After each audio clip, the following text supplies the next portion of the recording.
There's some things going on. We were in the news in addition to the mountain lion thing. We had a dispensary, a medical marijuana dispensary.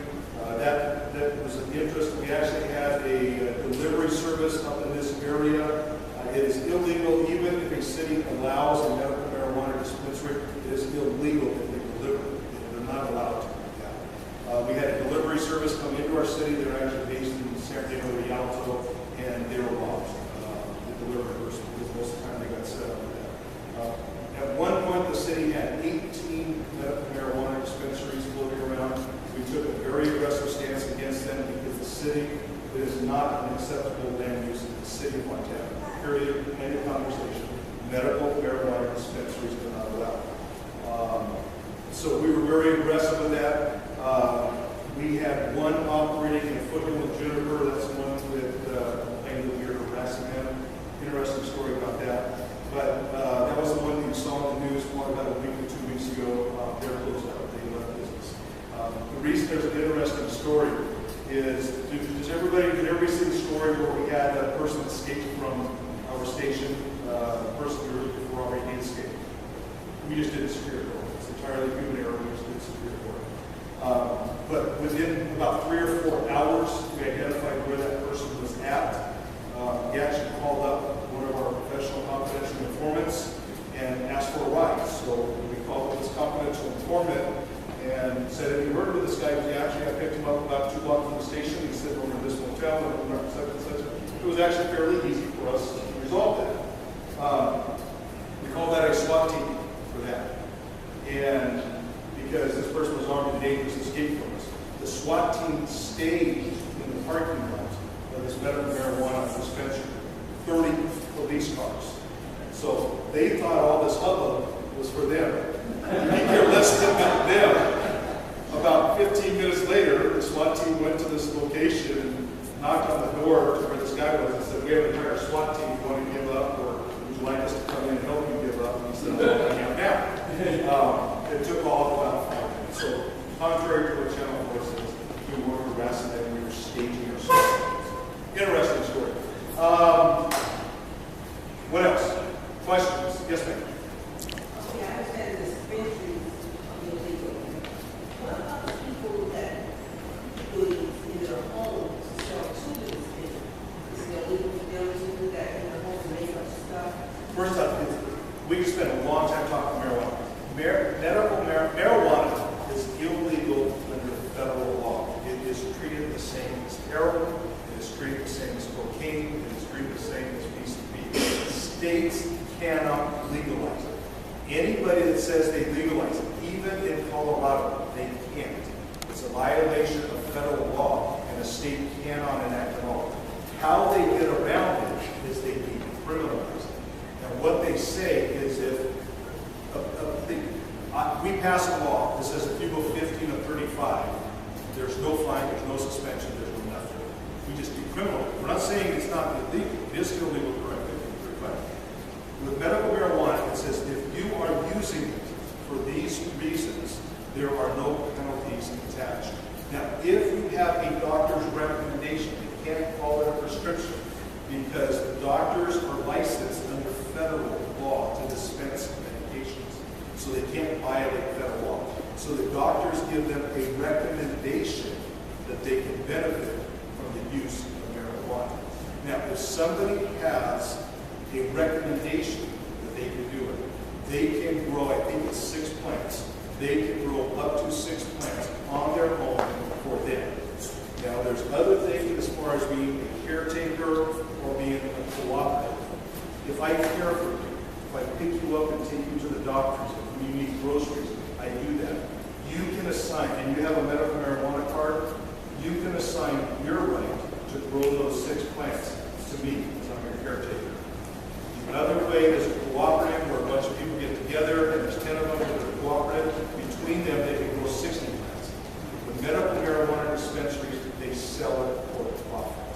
Okay? And the law says all you can do is recover reasonable expenses. When we were dealing with the enforcement of this, we have some intelligence into these places where they are netting $30,000 a week. Okay?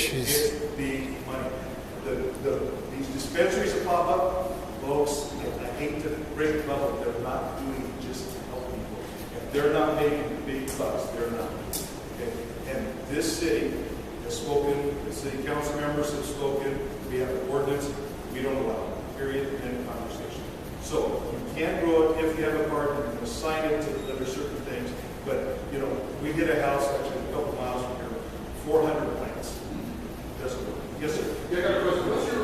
What's your position on the carry, concealed carry for this? Open carry? Open carry has been changed quite a bit. They passed a law a while back, and what they had is they had open carry with handguns, and then they changed the open carry where you can't carry handguns. They forgot to change, they forgot to include long guns in it. And that's why we literally had people, and we had some down at our Starbucks on Sierra Lakes. We had people walking into Starbucks, for some reason they really like Starbucks, with M16 long guns. Okay? As long as they don't conceal them.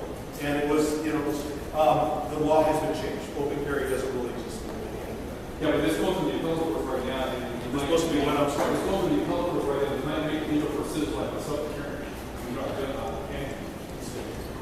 yeah, you know, I know, Chuck, the state Supreme Court decision, that came out of the San Diego Sheriff case. That is going to have hold about 2 or 3 years.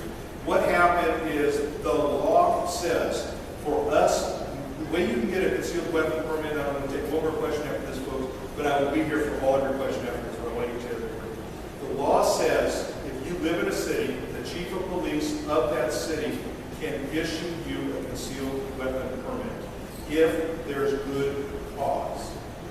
If the chief of police doesn't want to do it or declines you, you can go to the sheriff who can issue a concealed weapon permit for good cause.